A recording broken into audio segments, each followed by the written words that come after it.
কতবার মক্কা থেকে ফিলিস্তিন এসেছেন আর গিয়েছেন, কোন ইয়ত্তা নাই, হিসাব নাই। গেলেন, এবার ছেলেটা হাঁটতে পারে, দৌড়াতে পারে, একটু একটু কথা বলতে পারে, আব্বু আব্বু ডাকতে পারে। কেমন মায়া লাগে বলেন তো? মায়া ভালোবাসায় যখন টইটম্বুর, ঠিক ওই মুহূর্তে আল্লাহ বললেন ছেলেকে জবাই করো, জবাই করো ছেলেকে।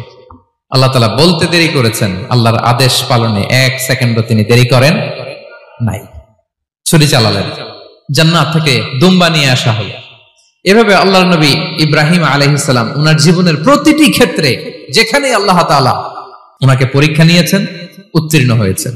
এবং দেখেন উনাকে আল্লাহ তাআলা কি উপহার দিলেন, আল্লাহ তাআলা উনাকে খলিলুল্লাহ উপাধি দিলেন, আল্লাহর বন্ধু। সুবহানাল্লাহ বলেন। আল্লাহ তাআলা বলছেন ওয়া ইযিবতালা ইব্রাহিম রাব্বুহু বিকালিমাতিন ফাআতাম্মাহুন ক্বালা ইন্নী জাইলুকা লিন-নাসি ইমামা। আল্লাহ অনেকগুলো পরীক্ষা নিয়েছিলেন সাইয়েদনা ইব্রাহিম।